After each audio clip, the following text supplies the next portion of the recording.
Density. At 4 degrees centigrade, water has its maximum density 1 gram per centimeter cube और 1000 kg per meter cube and minimum volume. 4 degree centigrade पर water की जो density होती है सबसे ज़्यादा होती है।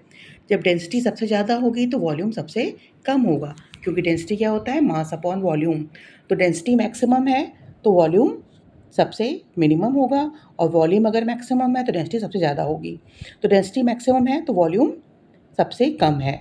ठीक है, ये इन्वर्सली प्रोपोर्शनल है। Water expends on freezing.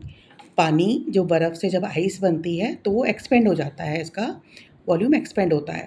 That is 92 volume of water becomes 100 volume of ice. ठीक है, पानी का वॉल्यूम अगर 92 है तो वाटर जब ये आइस बनेगा तो उसका वॉल्यूम 100 हो जाएगा। Therefore with relative density of ice being 0.92 it floats. तो इसकी रिलेटिव डेंसिटी जो है 0.92 है, और वाटर की डेंसिटी रिलेटिव डेंसिटी 1 होती है। वाटर की रिलेटिव डेंसिटी ज़्यादा है आइस से, ठीक है, और आइस की रिलेटिव डेंसिटी वाटर से कम है। तो क्या होगा, जिसकी डेंसिटी कम होती है वो हल्का होता है, वो फ्लोट करता है।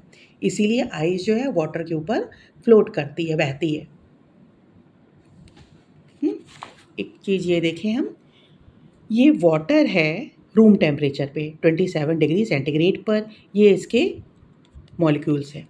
जब हम कूल करते हैं, यानी टेम्परेचर हम कम कर रहे हैं, 27 डिग्री से हम कम करते जाएंगे, जब भी टेम्परेचर कम होगा तो क्या होगा, मॉलिक्यूल्स पास पास आएंगे। तो 27 डिग्री से हम कूल किए तो क्या होगा, मॉलिक्यूल पास पास आ गए और ये कॉन्ट्रैक्ट हो गया, वाटर कॉन्ट्रैक्ट हो गया। ठीक है, 4 डिग्री सेंटीग्रेड पर वाटर कॉन्ट्रैक्ट हुआ है, और जब हम फिर और कम करते जाएं, 4 डिग्री सेंटीग्रेड से हम 0 डिग्री सेंटीग्रेड तक टेम्परेचर कम करते जा रहे हैं, तो क्या होना चाहिए था, वाटर का जो डेंसिटी है वो और मॉलिक्यूल जो है वाटर के और पास पास आने चाहिए थे, क्योंकि टेम्परेचर हम कम कर रहे हैं। लेकिन यहाँ वाटर कुछ यूजुअल सा दिखाता है। 4 डिग्री सेंटीग्रेड से 0 डिग्री सेंटीग्रेड के बीच में वाटर के मॉलिक्यूल्स जो हैं वो एक्सपेंड होते हैं, दूर दूर जाता है वाटर, वाटर का मॉलिक्यूल दूर जाता है, यानी ये एक्सपेंड होता है, और कूल करने पे एक्सपेंड होता है। और ये 0 डिग्री सेंटीग्रेड पे ही ये जो आइस बन रहा है तब तक ये एक्सपेंड ही हो रहा है। यहाँ क्या है, लिक्विड है, लिक्विड से सॉलिड बन रहा है, तो लिक्विड से जब सॉलिड बनता है तो एक्सपेंड होता है, तो यहाँ पर जो है वॉल्यूम एक्सपेंड हो रहा है। ठीक है, तो 4 डिग्री से 0 डिग्री सेंटीग्रेड के बीच में वाटर के मॉलिक्यूल्स पास आने की बजाय दूर होते चले जाते हैं, और इसका जो है डेंसिटी क्या होगी, जब दूर जाएंगे तो डेंसिटी कम हो जाएगी, दूर दूर है मॉलिक्यूल तो डेंसिटी कम है, पास पास है यानी डेंसिटी ज़्यादा है। ऐसे ही अगर हम 0 डिग्री सेंटीग्रेड से फिर टेम्परेचर बढ़ाएं और 4 डिग्री सेंटीग्रेड तक बढ़ाएं तो वॉल्यूम डिक्रीज़ होता है। अगर हम टेम्परेचर बढ़ा रहे हैं तो वॉल्यूम इंक्रीज़ होना चाहिए, लेकिन वाटर क्या करता है, 0 डिग्री से 4 डिग्री सेंटीग्रेड के बीच में इसका वॉल्यूम जो है वो डिक्रीज़ होता है। तो वाटर 0 डिग्री से 4 डिग्री के बीच में कुछ अनयूजुअल सा दिखाता है।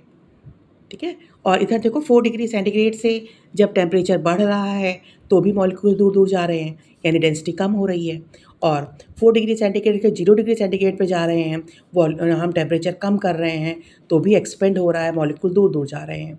तो मॉलिक्यूल सबसे पास पास कब है, 4 डिग्री सेंटीग्रेड पर। जितना ज़्यादा पास होंगे डेंसिटी उतनी ज़्यादा होगी। तो water has maximum density at 4 degree centigrade.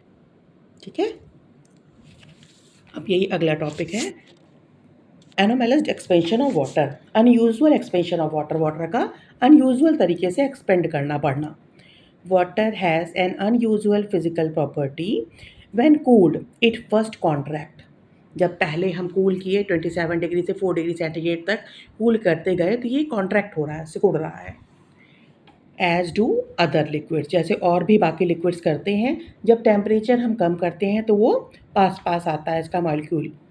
But below 4 degree centigrade, लेकिन जैसे ही टेम्परेचर 4 डिग्री सेंटीग्रेड से कम होता है इट स्टार्ट्स एक्सपेंडिंग। ये क्या करता है, इसके मॉलिक्यूल्स दूर होना चालू हो जाते हैं और वो बढ़ता चला जाता है, and continue to do so till the temperature reaches 0 degree centigrade. ये कब तक ऐसा करता है, जब तक 4 डिग्री सेंटीग्रेड से 0 डिग्री सेंटीग्रेड तक टेम्परेचर घटता चला जाता है, तब तक ये एक्सपेंड होता जाता है। कब तक, eight which it फ्रीजेज into ice, और ये एक्सपेंड होता जाता है। जब 0 डिग्री सेंटीग्रेड पे आइस बन जाता है, फ्रीज हो जाता है, तब तक भी ये एक्सपेंड होता रहता है। ठीक है। The property of anomalous expansion of water enables marine life to exist in the colder region of the world. इसी के कारण जो बहुत ठंडी जगह है, वहाँ पर भी जो पानी में रहने वाले जीव जंतु हैं, वो जीवित रह पाते हैं, वो जिंदा रह पाते हैं, इसी वाटर के अनयूजुअल एक्सपेंशन के कारण। Because even when the water फ्रीजेज on the surface, जो पानी का जो ऊपर वाला सरफेस है, सीधे डायरेक्ट कांटेक्ट में आ रहा है टेम्परेचर के, तो जैसे ही 0 डिग्री सेंटीग्रेड होगा तो ऊपर की लेयर जो है ये फ्रिज हो जाएगी। जैसे ही फ्रिज होगी तो ये एक्सपेंड हो जाएगी। ठीक है, इसका वॉल्यूम ज़्यादा हो जाएगा और freezes on the surface, it remains in liquid state below the ice layer as the density of water is greater than the density of ice। ठीक है, क्या होगा, ये तो आइस बन गया, तो आइस की डेंसिटी क्या है, इसकी डेंसिटी जो है वो, और वाटर की डेंसिटी ज़्यादा है, आइस की डेंसिटी कम है। तो जिसकी डेंसिटी कम होगी वो फ्लोट करेगा, तो आइस ऊपर रहेगा और वाटर जिसकी डेंसिटी ज़्यादा है वो नीचे की तरफ रहेगा। अब क्या कह रहा है, and ice is bad conductor of heat. Ice जो है हीट का बेड कंडक्टर है, ये अब अंदर ये पार नहीं होने देगा, यहाँ पर कोई भी टेम्परेचर जो है वो अंदर नहीं जा पाएगा, ये इंसुलेटर का काम करेगा। तो अंदर पानी ही है, यहाँ सारे जो जीव जंतु है वो अंदर रह जाएंगे और ऊपर बर्फ़ की लेयर रहेगी।